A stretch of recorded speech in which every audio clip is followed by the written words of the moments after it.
2 മാസമായിട്ട് സംസ്ഥാനത്ത് 7 ലക്ഷത്തോളം ആളുകൾക്ക് പെൻഷൻ മുടങ്ങിയിരുന്നു. മസ്റ്ററിംഗ് പൂർത്തീകരിക്കാത്തത് മൂലമാണ് പെൻഷൻ മുടങ്ങിയത്. മസ്റ്ററിംഗ് പൂർത്തീകരിക്കാൻ വീണ്ടും ഒരു അവസരം വന്നിരിക്കുകയാണ്. ജനുവരി 1 മുതൽ 20-ാം തീയതി വരെ അക്ഷയ കേന്ദ്രങ്ങളിലൂടെ മസ്റ്ററിംഗ് പൂർത്തീകരിക്കാം. അക്ഷയ കേന്ദ്രങ്ങളിൽ നേരിട്ടെത്തി മസ്റ്ററിംഗ് പൂർത്തീകരിക്കാൻ കഴിയാത്ത കിടപ്പ് രോഗികളൊക്കെയാണ് എങ്കിൽ അക്ഷയ ജീവനക്കാരെ സമീപിച്ചാൽ അവർ വീടുകളിലെത്തി മസ്റ്ററിംഗ് പൂർത്തീകരിച്ച് നൽകുന്നതാണ്. ഇനി ബയോമസ്റ്ററിംഗ് പരാജയപ്പെട്ടിട്ടുള്ള ആളുകൾക്ക് പഞ്ചായത്തുകളിൽ ലൈഫ് സർട്ടിഫിക്കറ്റ് സമർപ്പിക്കുന്നതിനും ഈ സമയം ഉപയോഗപ്പെടുത്താം.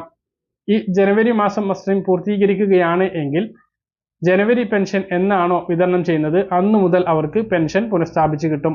ഇതുവരെ മുടങ്ങിക്കിടക്കുന്ന 4 മാസത്തെ പെൻഷൻ കുടിശ്ശികയുണ്ട്. സെപ്റ്റംബർ, ഒക്ടോബർ, നവംബർ, ഡിസംബർ മാസത്തെ പെൻഷൻ അത് അവർക്ക് എന്തായാലും ലഭിക്കില്ല. ജനുവരിയിലും മസ്റ്ററിംഗ് പൂർത്തീകരിച്ചിട്ടില്ല എങ്കിൽ അതോടൊപ്പം ജനുവരി പെൻഷനും ലഭിക്കില്ല. അപ്പോൾ ഓരോ മാസവും നേരത്തെ ഇത് ചെയ്യുകയാണ് എങ്കിൽ അതായിരിക്കും നല്ലത്.